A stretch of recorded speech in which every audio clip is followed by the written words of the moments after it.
एक चिट्ठी लिखते हैं जिसको हम डाक में डाल देते हैं, डाक से परमात्मा के पास पहुंच जाएगा। ऐसा पत्र नहीं आया जो परम पिता परमात्मा को भेजना हो। परिवर्तित कर दिया, प्रेरित कर दिया कि उसे दया आ गई और वो उन बच्चों की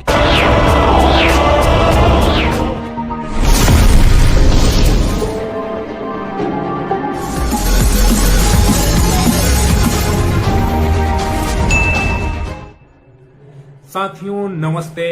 एक और मोटिवेशनल कहानी में मैं आपका स्वागत करता हूँ। आज की कहानी दो बच्चों पर आधारित है जिनको अपनी माँ के कहने पर परमात्मा पर पूरा विश्वास हो जाता है और वो निकलते हैं अपने घर से परमात्मा की खोज के लिए, और परमात्मा उनके विश्वास के कारण उनकी इच्छा पूरी करते हैं। कैसे इच्छा पूरी करते हैं, आइए देखते हैं इस कहानी में। साथियों कहानी कुछ इस प्रकार है। एक माँ थी, उनके दो छोटे बच्चे, एक 8 साल का एक 10 साल का, जिनके पिताजी नहीं है। पिताजी ना होने के कारण बच्चों के पालन पोषण और शिक्षा की जिम्मेदारी माँ के ऊपर थी। माँ मेहनत मजदूरी कर जो पैसा मिलता था, जो अनाज मिलता था, उससे बच्चों का पालन पोषण और पढ़ाई लिखाई करवा रही थी। माँ ने बच्चों को रोजाना स्कूल भेजने की जिम्मेदारी ले रखी थी। बच्चे जैसे ही विद्यालय से आते तो आकर माँ से खाना और दूध मांगते। एक दिन हुआ ये कि माँ को कहीं काम नहीं मिला और पिछले दिन के पैसे भी माँ के पास नहीं बचे, और उस दिन वो बच्चों के लिए खाना और दूध का इंतजाम नहीं कर पाई। आते ही बच्चों ने माँ से दूध और खाना मांगा तो माँ ने कहा कि बच्चों, आज मुझे काम नहीं मिला, इस कारण मैं तुम्हारे लिए खाना और दूध का इंतजाम आज नहीं कर पाई। बच्चों ने पूछा कि माँ फिर आज हमें खाना कैसे मिलेगा। माँ ने कहा, बच्चों, परमात्मा हम सबको बनाने वाला है, हमारा पालन पोषण करने वाला है, आज तो वही तुम्हें खाना खिला सकता है, वरना मेरी सामर्थ्य नहीं है कि मैं आज तुम्हें खाना खिला पाऊं। माँ की इतनी बात सुनकर बच्चों ने पूछा कि माँ, ये परमात्मा कौन है और कहाँ रहते हैं।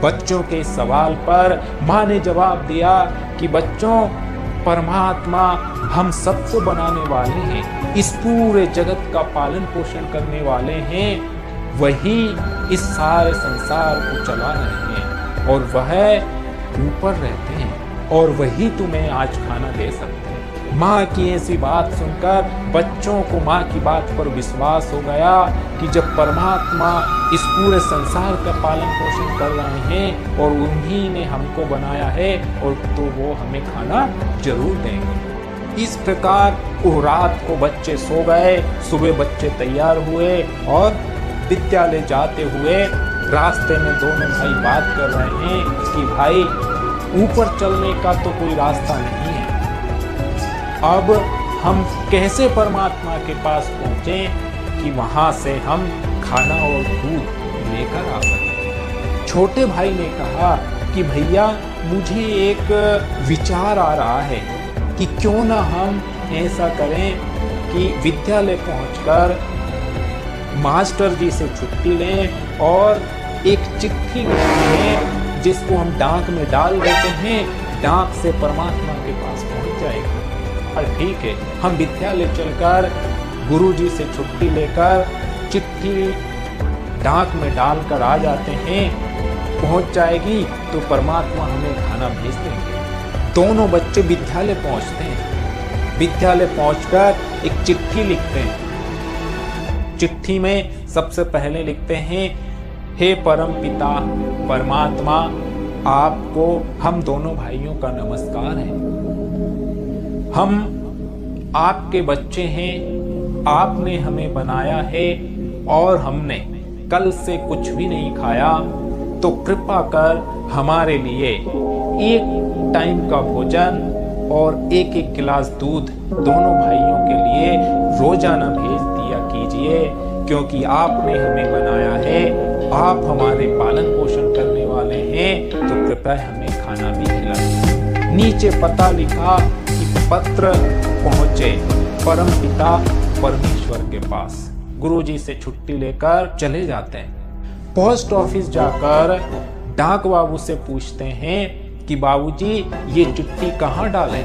डाक बाबू बोलता है कि चिट्ठी को उस लेटर बॉक्स में डाल दो।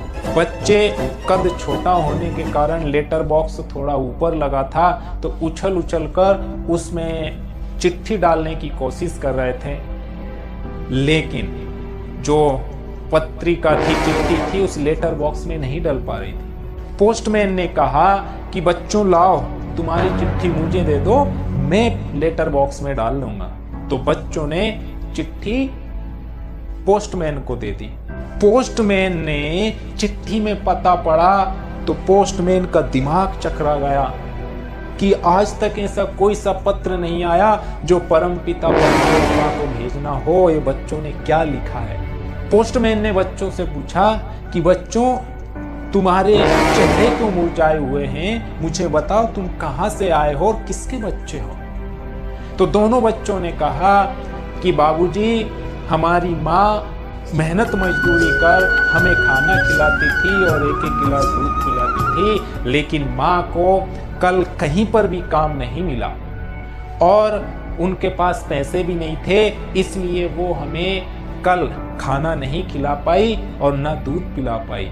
इसलिए हमने कल से अभी तक कुछ भी नहीं खाया, हम कल से भूखे हैं। और माँ ने कहा कि बच्चों आज तुम्हें परमात्मा ही खाना खिला सकते हैं और वही तुम्हें दूध पिला सकते हैं। मेरा तुम्हें खाना खिलाने और दूध पिलाने का सामर्थ्य नहीं है, इसलिए हम विद्यालय गए, वहां से चिट्ठी लिखी और परमेश्वर को चिट्ठी भेजने के लिए हम पोस्ट ऑफिस आए हैं। बच्चों की ये बात सुनकर पोस्टमैन ने पूछा कि बच्चों तुम्हें माँ ने बताया है कि परमेश्वर कहाँ रहते हैं। बच्चों ने कहा हाँ बाबूजी बताया है, परमेश्वर ऊपर रहते हैं। ये बात सुनकर पोस्टमैन ने कहा कि बच्चों क्या मैं तुम्हारी इस चिट्ठी को खोलकर देख सकता हूं। बच्चों ने कहा जी बाबूजी देख लीजिए देख लीजिए।